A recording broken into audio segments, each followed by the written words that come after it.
ये organic chemistry class 12 के portion से है और ये स्पेशली क्लास 12 के जो बोर्ड एग्जाम के बच्चे हैं उनके लिए और खास करके जो नीट फाउंडेशन की तैयारी करते हैं उन बच्चों के लिए तो बहुत ही जरूरी है। आप इसको शुरू से आखिर तक मेरे सारे क्लासेस को आप देखो, आपको बहुत बेनिफिट करेगा, बहुत फायदा करेगा। क्वेश्चन आज के प्यारा सा, why explain why propanol has higher boiling point than that of the hydrocarbon butane. कहता है प्रोपेनॉल का जो बॉइलिंग पॉइंट है ब्यूटेन के बॉइलिंग पॉइंट से ज्यादा है, क्यों? सवाल है कि अगर हम बॉइलिंग पॉइंट की बात करेंगे तो कोई भी लिक्विड का बॉइलिंग पॉइंट ज्यादा होने की वजह यह होता है कि उनके लिक्विड के अंदर जो मॉलिक्यूल्स होते हैं, लिक्विड के मॉलिक्यूल जो होते हैं वो सारे मॉलिक्यूल एक दूसरे को बांध के रखता है। कोई एक फोर्स काम करता है जो वो फोर्स एक दूसरे को बांध के रखता है। आसानी से कोई मॉलिक्यूल सेपरेट जल्दी नहीं हो पाएगा, यानी जितना ज्यादा फोर्स से बंधा रहेगा, यानी आसानी से मॉलिक्यूल अगर सेपरेट नहीं होता है तो उसका बॉइलिंग पॉइंट बढ़ जाएगा। और जिन मॉलिक्यूल के बीच में फोर्स कमजोर रहेगा, यानी एक मॉलिक्यूल दूसरे मॉलिक्यूल से अगर उसको हीट मिले, काइनेटिक एनर्जी उसको मिल जाए तो वो मॉलिक्यूल उससे सेपरेट होकर के भाग सकता है, उड़ सकता है। तो ऐसे केस में उसका बॉइलिंग पॉइंट कमजोर हो जाता है। तो यहाँ पे प्रोपेनॉल जो है, प्रोपेनॉल का जो मॉलिक्यूल्स है इंटरमॉलिक्यूलर हाइड्रोजन बॉन्ड से बंधा होता है और ब्यूटेन के मॉलिक्यूल में हाइड्रोजन बॉन्ड नहीं होता है, वहां पे वैन डर वाल्स फोर्स होता है जो कमजोर फोर्स होता है, इसलिए ब्यूटेन का बॉइलिंग पॉइंट कम होता है। तो हम इसको लिखेंगे पहले, propanol propanol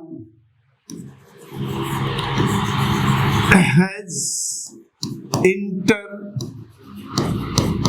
molecular hydrogen bond, यानी इनके मॉलिक्यूल्स के बीच में इंटरमॉलिक्यूलर हाइड्रोजन बॉन्ड होता है। लेकिन ब्यूटेन में ये नहीं होता है। But in butane the molecules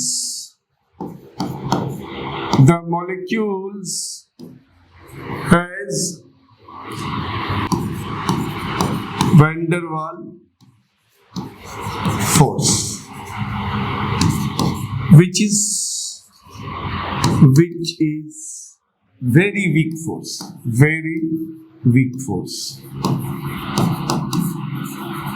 जो बहुत ही वीक फोर्स होता है। इसलिए प्रोपेनॉल का मॉलिक्यूल आसानी से अलग नहीं हो पाता हाइड्रोजन बॉन्ड के कारण। जैसे यहाँ दिखा देते हैं हम लोग CH3 CH2 उसके बाद यहाँ पे CH2 के साथ हम लोग कर देते हैं यहाँ पे OH, यहाँ पे हमने OH कर दिया। उसके बाजू में हमने दूसरा मॉलिक्यूल रखा CH3 CH2 CH2 और यहाँ पे भी OH है। इसी तरह से ये चलते रहेगा। ये दो अलग अलग मॉलिक्यूल्स है, इन मॉलिक्यूल्स के बीच में इस तरह का ये हाइड्रोजन बॉन्ड, इसको हाइड्रोजन बॉन्ड कहते हैं। यानी हाइड्रोजन बॉन्ड के लिए शर्त क्या बच्चों? एक मॉलिक्यूल का हाइड्रोजन होना चाहिए एटम और दूसरे मॉलिक्यूल में कोई इलेक्ट्रोनेगेटिव होना चाहिए, जैसे कि ऑक्सीजन है, नाइट्रोजन है, उसी तरह से क्लोरीन फ्लोरीन। इस तरह से अगर इलेक्ट्रोनेगेटिव होगा एक तरफ, दूसरी तरफ हाइड्रोजन मस्ट है, तब उन दो मॉलिक्यूल्स के बीच में एक फोर्स ऑफ अट्रैक्शन काम करता है जिसको हम लोग हाइड्रोजन बॉन्ड कहते हैं। इसीलिए प्रोपेनॉल का बॉइलिंग पॉइंट ज्यादा है। क्या लिख दो, कंक्लूड कर दो, देयरफॉर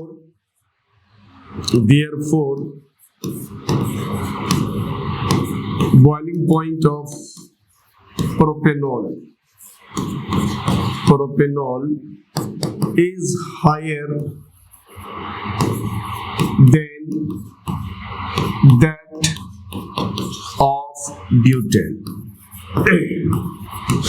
लिख लो बच्चों इसको। Next, alcohols are more soluble in water than hydrocarbons of the comparable molecular masses।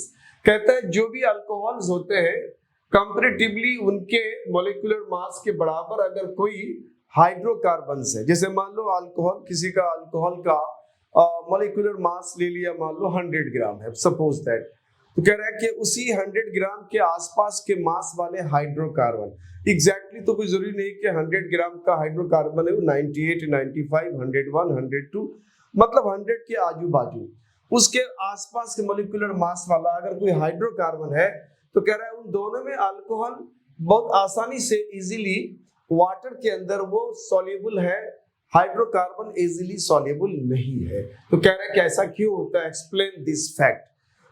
तो इसको आंसर करने से पहले थोड़ा सा हम लोग इसको जान ले।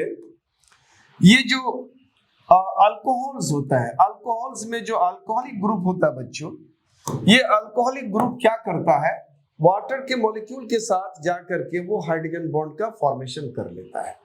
हाइड्रोजन बॉन्ड के साथ वो जाकर के वाटर के मॉलिक्यूल के साथ हाइड्रोजन बॉन्ड का फॉर्मेशन कर लेता है। जैसे अल्कोहल का मान लो ले लिया जाए, कोई इथेनॉल मिथेनॉल कुछ भी ले लेते हैं, मान लो ये अल्कोहल ले लिया हमने, ये OH है।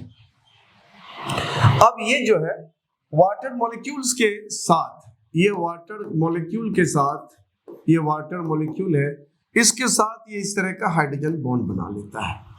तो जगह जगह क्या करता है, अल्कोहल का जो ये हाइड्रोक्सिल ग्रुप है यानी अल्कोहलिक ग्रुप है, वाटर मॉलिक्यूल के साथ जाकर के वो जगह जगह हाइड्रोजन बॉन्ड का फॉर्मेशन कर लेता है। इसी तरह से मान लो अब यहाँ H है, यहाँ पे O है और ये CH2 and CH3 है, तो यहाँ पे वाटर का हाइड्रोजन और इसके ऑक्सीजन के बीच में हाइड्रोजन बॉन्ड का फॉर्मेशन हो जाता है। तो मल्टीपल हाइड्रोजन बॉन्ड जब ये बना लेता है तो ये वाटर के मॉलिक्यूल में जाकर के ये अल्कोहल का मॉलिक्यूल ये गायब हो जाता है, यानी इंटरमिक्स हो जाता है। तो जिससे हम ये कह सकते हैं कि वो वाटर में सॉल्युबल है। लेकिन इस तरह का हाइड्रोजन बॉन्ड हाइड्रोकार्बन नहीं बनाता है, वो नहीं बनाता है, वो अलग थलग रहता है, इसके साथ इस तरह से मिसिबल नहीं होता है। तो यहाँ हम लोग इसको लिखेंगे आंसर में, alcohol molecule form hydrogen bond with water molecule, बहुत शॉर्टकट में बस करके निकल जाओ, water molecules, hence alcohol is comparatively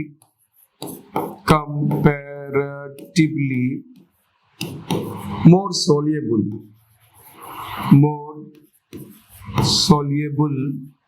than hydrocarbon. Hydrocarbon water molecule के साथ हाइड्रोजन बॉन्ड नहीं बनाता हाइड्रोकार्बन। ठीक है बच्चों, इसलिए ये मिसिबल है या यूं कहा जाए ये सॉल्युबल है। बस बहुत ज्यादा इसको लाम काप नहीं करना है, बस पतली गली नापते हुए निकल जाना है। हमारा अगला क्वेश्चन है नीट स्पेशल में, जो क्लास 12 के हाइड्रोकार्बन से ये टॉपिक है हमारा। तो बच्चों ये क्लास 12 के लिए तो इम्पोर्टेंट है ही, आपका नीट फाउंडेशन के लिए जो तैयारी करते हैं उसके लिए तो बहुत इंपॉर्टेंट है। तो आप शुरू से आखिर तक मेरे इस सारे क्लासेस को आप देखो, बहुत बेनिफिट करेगा आपको। क्वेश्चन है what is made by hydroboration oxidation reaction, illustrate it with an example. कहता है हाइड्रोबोरेशन ऑक्सीडेशन रिएक्शन क्या है, उसको एग्जांपल से समझाएं, उदाहरण के साथ समझाएं।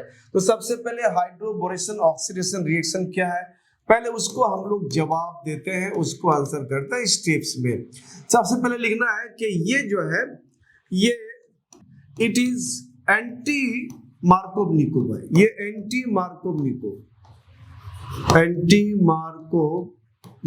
है, ये जो एंटी मार्कोव-निकोव रूल जो है उसके जस्ट एंटी है ये। दूसरा ये है कि ये दो स्टेप में होता है रिएक्शन, जो होता है reaction takes place in two steps, ये दो स्टेप में रिएक्शन होता है। फर्स्ट स्टेप में क्या होता है, तो ये जो डाइबोरेन है, डाइबोरेन अल्कीन के साथ, यानी अल्कीन प्लस डाइबोरेन, जिसको हम लोग BH3 कहते हैं, ये मिलकर के अल्काइल बोरेन का फॉर्मेशन करता है, अल्काइल बोरेन बनाते हैं। और फिर ये सेकेंड स्टेप में बच्चों, ये सेकेंड स्टेप में ये अल्काइल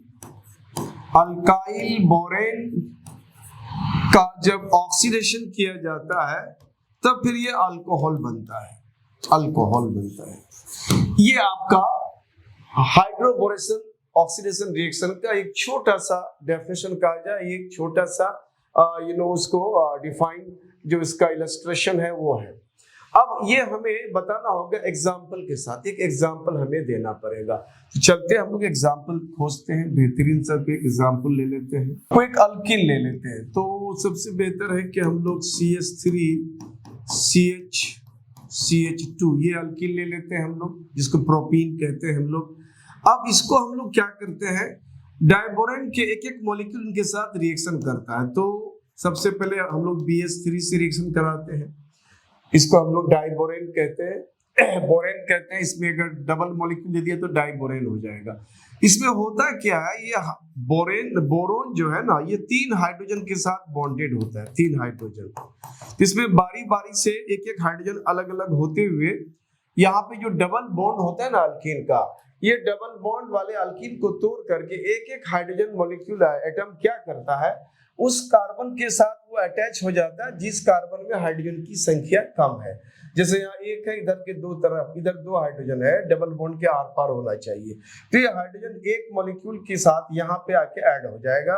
अब बाकी बी और ये दोनों हाइड्रोजन यानी बोरोन और हाइड्रोजन दोनों मिलकर के दूसरे कार्बन से अटैच हो जाता है। ये आपका एंटी मार्कोव-निकोव है।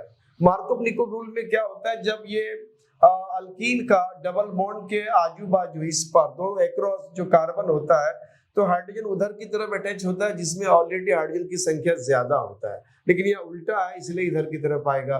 तो ये क्या हो जाएगा, तो ये CH3 एक हाइड्रोजन आ गया यहाँ पे, CH के साथ CH2 हो गया और ये सिंगल बॉन्ड हो गया CH2। अब उसके साथ लग गया कौन, ये BH2। चूंकि बोरोन के साथ 2 हाइड्रोजन ऑलरेडी है और एक क्या मिल गया, ये अल्काइल रेडिकल आके मिल गया यहाँ पे। और ये सिलसिला तब तक चलेगा जब तक कि इनका तीनों हाइड्रोजन रिमूव नहीं होता है। तो अगला फिर वो क्या करेगा, CH3 उसके बाद CH2 और CH2 उसके बाद BH2। ये फिर जो है फिर अल्कीन मॉलिक्यूल के साथ यानी CH3 CH double bond CH2 के साथ फिर रिएक्शन करेगा।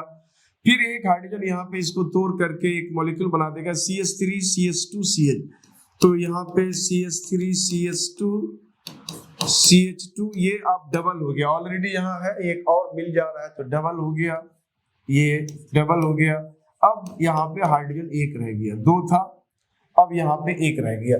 फिर वो आकर के फिर इसके साथ एक अल्कीन के साथ फिर वो बॉन्ड बनाएगा CH2 CH2 double bond BH। अब एक अल्कीन और चाहिए इसको, तो CH3 CH double bond CH2। अब ये तीसरा एक हाइड्रोजन फिर आकर के यहाँ पे मिल जाएगा, अटैच हो जाएगा, तो CH3 CH2 CH हो जाएगा और यहाँ पे B हो जाएगा। यानी अब हमारा ये मॉलिक्यूल हो गया CH3 CH2 CH2 ये होल 3 ये B हो गया। ये हो गया हमारा try propyl borane, try propyl borane. अब इसका हम लोग क्या करेंगे, ऑक्सीडेशन करेंगे, और जब ऑक्सीडेशन करेंगे तो ये हमारा अल्कोहल बन जाएगा। आप इसको आराम से लिखो, मैं यहाँ पे इसको कर देता हूँ अगला रिएक्शन। तो ये जो हमारा CH3 CH2 CH2 और उसके बाद ये होल 3 और B है, इसका हमने क्या करा, ऑक्सीडेशन करा। अल्कालाइन हाइड्रोजन पेरोक्साइड की मौजूदगी में उतना आपको नहीं रखना याद, यहाँ आपको ऑक्सीडेशन कर देना है। ऑक्सीडेशन आप कर दो, उसके बाद आपको ये अल्कोहल मिल जाएगा, यानी CH3 CH2 CH2 OH alcohol मिल गया। और उसके बाद हो जाएगा H3 CH3 CH2 CH2 whole 3B। इसका क्या कर दिया हम लोगों ने, ऑक्सीडेशन कर दिया, तो एक मॉलिक्यूल अल्कोहल बन गया और उसके बाद हो जाएगा BO3। ये हो गया हमारा बोरिक एसिड, ये हो गया बोरिक एसिड, बोरिक एसिड। और ये हमारा प्रोपेनॉल हो गया, प्रोपेनॉल। लिख लो बच्चों इसको। नेक्स्ट क्वेश्चन है, give the structure and IPC names of monohydric phenols of molecular formula C7H8O। कहता है एक फिनोल है, मोनोहाइड्रिक फिनोल है, और उसका मॉलिक्यूलर फॉर्मूला यहाँ दिया हुआ है। यहाँ C7 का मतलब है हमारे पास 7 कार्बन है, तो फिनोल है और यहाँ पे CH3 कर दिया। मोनोहाइड्रिक फिनोल हो गया, और इसका मॉलिक्यूलर फॉर्मूला अगर आप गिनोगे तो 6 कार्बन तो 6 जगह आ गया, एक ये 7 हो गया। और उसके बाद जो है आपको यहाँ पे एक हाइड्रोजन है, यहाँ पे एक है, 2 यहाँ 3 यहाँ 4 और 3 7 और एक यहाँ 8 हाइड्रोजन हो गया, और ऑक्सीजन यहाँ पे 1 हो गया। तो कहता है give structure IPC names of monohydric molecule इतना। अब एक तो ये हो जाएगा, दूसरा हो जाएगा आप इसको चेंज कर दो पोजीशन को, तो आपको अगला मिल जाएगा OH। आपने पोजीशन यहाँ पे यहाँ कर दिया, और उसके बाद अगला को और भी चेंज कर दो पोजीशन, तो ये यहाँ से अब यहाँ कर दो CH3OH। अब इसको आईपीसी नेम देना है, तो आईपीसी नेम में यहाँ अगर 1 लेते हैं, ये 2 हो जाएगा, तो इसको 2 मिथाइल फिनोल कहेंगे। क्या नाम हो जाएगा इसका? 2 मिथाइल फिनोल। और यहाँ 1 2 3 इसको बोलेंगे 3 मिथाइल फिनोल। और ये 4 methyl 1 2 3 4 methyl phenol. Next, right while separating a mixture of ortho para nitrophenols by steam distillation, name the isomer which will be steam volatile, give reason। कहता है हमारे पास 2 नाइट्रोफिनोल है, एक ऑर्थो है और दूसरा पैरा है। ऑर्थो एंड पैरा नाइट्रोफिनोल्स को जब हम गर्म करते हैं, यानी उसको वेपर बना करके अगर हम अलग करना चाहें, तो ये दोनों में पहले कौन अलग होके बाहर आ जाएगा। तो बच्चों, जब ये दोनों आइसोमर एक जगह हो, एक मिक्सचर में हो, इन्हें ऑर्थो नाइट्रोफिनोल और पैरा नाइट्रोफिनोल जब एक मिक्सचर के अंदर हो और इन्हें हमको अलग करना है, तो अलग करने के लिए हम लोग क्या करते हैं, उसको स्टीम डिस्टिलेशन प्रोसेस इस्तेमाल करते हैं। उसको हम जब गर्म करने लगेंगे तो उसमें से वह मॉलिक्यूल जल्दी आउट हो जाएगा, जिन मॉलिक्यूल्स के बीच का आपस का जो फोर्स है दूसरे मॉलिक्यूल के साथ, वो अगर कमजोर है तो वो मॉलिक्यूल आराम से सेपरेट हो जाएगा। जिस मॉलिक्यूल के बीच किसी तरह का हाइड्रोजन बॉन्ड हो और कोई बॉन्ड से किसी अगले मॉलिक्यूल के साथ बंधा हो, तो उस मॉलिक्यूल को सेपरेट करना आसान नहीं होता है। तो उस केस में वो थोड़ा सा देरी से या ज्यादा एनर्जी मिलेगा, तब वहां से वो आउट हो पाएगा। तो हमें पहले इसका स्ट्रक्चर देखना पड़ेगा, तब हमें समझ में आएगा कि इसमें कौन स्टीम आउट हो सकता है, वोलेटाइल है, कौन नहीं है। तो पहले हम लोग ऑर्थो एंड पैरा नाइट्रोफिनोल को बनाते हैं। तो ये स्ट्रक्चर है हमारा, कोशिश करते हैं बनाने का ये। और उसके बाद यहाँ पे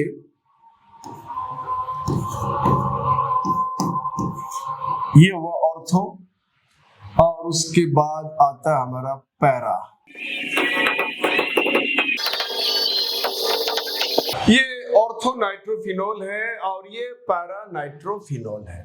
होता ये क्या बच्चों, यहाँ पे ऑर्थो नाइट्रोफिनोल में ये जो मॉलिक्यूल है, इस मॉलिक्यूल में नाइट्रोजन के साथ जो ये ऑक्सीजन है और ये हाइड्रोक्सिल ग्रुप यानी OH, इनके बीच में एक बॉन्ड बनता है जिसको हम लोग हाइड्रोजन बॉन्ड कहते हैं। और ये बॉन्ड जो होता है इसको बोलते हैं इंट्रामोलिक्यूलर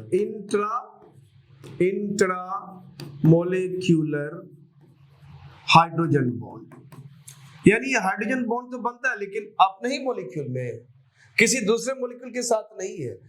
अगर ये किसी दूसरे मॉलिक्यूल के साथ हाइड्रोजन बॉन्ड बनाता है तब वो मजबूती से बंधा रहेगा कि एक मॉलिक्यूल दूसरे मॉलिक्यूल तीसरे मॉलिक्यूल एक दूसरे के जकड़ा हुआ है, बंधा हुआ है। अब इनमें से किसी मॉलिक्यूल को अगर आप यहाँ से फ्री करना चाहो तो आजू बाजू वाला जो उसको बांध के रखा है आपको हाइड्रोजन बॉन्ड से, तो वो उसको अलग नहीं होने देता है। ये इनके साथ होता है। ये क्या करता है, अपने पास वाले दूसरे मॉलिक्यूल के साथ ये हाइड्रोजन बॉन्ड का फॉर्मेशन आराम से कर लेता है। तो इसको हम लोग थोड़ा सा इस से देखते हैं, ज्यादा समझ में आएगा। हम लोग को थोड़ा सा इसको इस तरह से अरेंज कर देते हैं, जैसे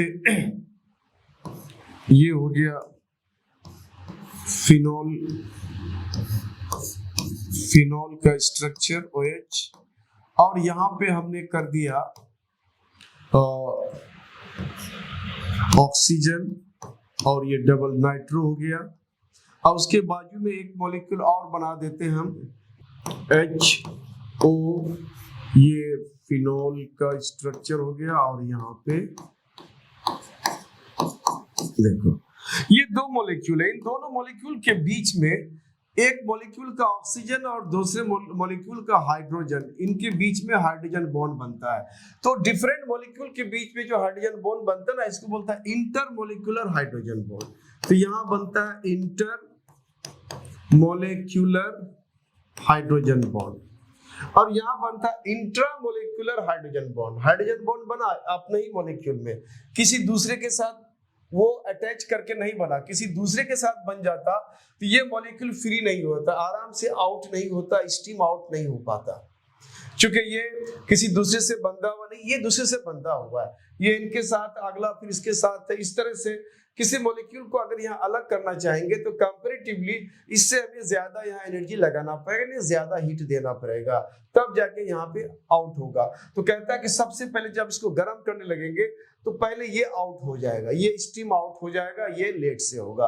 तो ये स्टीम वोलेटाइल होता है। ये क्या होता है, ये स्टीम वोलेटाइल होता है, क्योंकि ये आसपास से बंधा हुआ नहीं है। इनके कंपैरिजन में ये स्टीम वोलेटाइल नहीं है, क्योंकि आसपास दूसरे मॉलिक्यूल से बंधा हुआ है। तो ये हो गया हमारा इस क्वेश्चन का answer. Next, give equation of reaction for the preparation of phenol from cumene. कहता है क्यूमीन से हम फिनॉल कैसे बनाते हैं, उस रिएक्शन को और उस इक्वेशंस को बताना पड़ेगा, उस रिएक्शन के इक्वेशन को। क्यूमीन, तो पहले आप ये जानो कि क्यूमीन है क्या। ये क्यूमीन, इसको क्यूमीन कहते हैं। दूसरा इसका नाम है आइसोप्रोपाइल बेंजीन। क्यूमीन को हम लोग आइसोप्रोपाइल बेंजीन भी कहते हैं। बेंजीन कहता है इससे हमें फिनॉल बनाना है। इससे फिनॉल कैसे बनेगा, तो सबसे पहले हम लोग इसको क्या करते हैं, इसका ऑक्सीडेशन कर देते हैं। इसका ऑक्सीडेशन कर देते हैं। तो इसका जब ऑक्सीडेशन करेंगे तो कुछ इस तरह का बनेगा। ये इसको हम लोग थोड़ा सा अरेंज करते हैं अच्छे ढंग से। यहाँ पे OOH, यहाँ पे C है, यहाँ पे C है। तो ये क्यूमीन से बन जाता है क्यूमीन हाइड्रोजन पेरोक्साइड, इसको बोलते हैं cumene hydrogen peroxide. Cumene hydrogen peroxide लिखो बच्चों, ठीक है। ये क्यूमीन, आप चाहो तो इनका हाइड्रोजन को आप फिल कर सकते हो, नहीं तो कोई जरूरी नहीं है। CH3 यहाँ है, यहाँ पे 3 बॉन्ड है तो CH है और यहाँ पे CH3 है। ये क्यूमीन या आइसोप्रोपाइल बेंजीन, इसका ऑक्सीडेशन कराया हमने तो क्यूमीन हाइड्रोजन पेरोक्साइड हो गया। अब इसको डाइल्यूट HCl के मौजूदगी में थोड़ा सा H2SO4 के मौजूदगी में थोड़ा गर्म करते हैं तो आपको फिनॉल मिल जाएगा। ये उसके बाद अगला स्टेप आपको यहाँ पे फिनॉल मिल जाएगा, और उसके बाद दूसरा बाई प्रोडक्ट हो जाएगा आपको यहाँ से CH3 C double bond O और ये CH3 प्रोपेनॉल भी बन जाता है। तो ये हुआ उस रिएक्शन का इक्वेशन। नेक्स्ट क्वेश्चन है, right chemical reaction for the preparation of phenol from carbon chlorobenzene. कहता है क्लोरोबेंजीन से आप जो फिनॉल बनाओगे उसके बनाने का जो रिएक्शन है, केमिकल रिएक्शन, उसको लिखना है। क्लोरोबेंजीन बहुत सिंपल है बच्चों, आप आसानी से इसको कर सकते हो। ये क्लोरोबेंजीन आप पहले बना डालो, ये है क्लोरोबेंजीन, और इसको हम लोग सोडियम हाइड्रोक्साइड की मौजूदगी में इसको गर्म कर देते हैं तो ये हो जाएगा सोडियम इथॉक्साइड, ये हो जाएगा सोडियम इथॉक्साइड, ये बन गया सोडियम इथॉक्साइड। लिख लो बच्चों। अब सोडियम इथॉक्साइड के साथ डाइल्यूट HCl हम लगा देते हैं, इसको थोड़ा सा गर्म करते हैं तो ये हो जाएगा हमारा फिनोल। अगला स्टेप में हमारा बन गया फिनोल। तो ये हो गया chemical reaction for preparation of phenol from chlorobenzene. तो आपको ये क्वेश्चन का आंसर बस इतना रिएक्शन आपको दिखा देना है, आंसर आपका कंप्लीट हो जाता है। तो बच्चों आप इस तरह हमारे साथ बने रहें और ये वीडियोस हमारा चलता रहेगा। अब बीच में कुछ तबीयत मेरी खराब होने की वजह से मैंने आपके लिए अपलोड नहीं कर सका, इसके लिए बहुत बहुत सॉरी है। आप हमारे साथ आप बने रहते हैं तो मैं चाहूँगा, मुझे उसके लिए हौसला एनर्जी मिलता है कि मैं आपके लिए बेहतर से बेहतर कर सकूं। तो तब तक के लिए आप दीजिए मुझे इजाजत और हमारे चैनल को सब्सक्राइब करें, अपने दोस्तों में शेयर करें, जिससे हमारा हौसला को आप और बढ़ाएं, जिससे फायदा अल्टीमेटली तो आपको ही होना है बच्चों। कि जितना मैं आपके लिए काम करूंगा, जितना आपके लिए मैं बेहतर से बेहतर असाइनमेंट आपको प्रोवाइड करूंगा, वो बेनिफिट आपका होगा। यहाँ आपको कोई चार्ज नहीं लग रहा है, सारा क्लासेस आपको फ्री है, मुफ्त है। Thank you.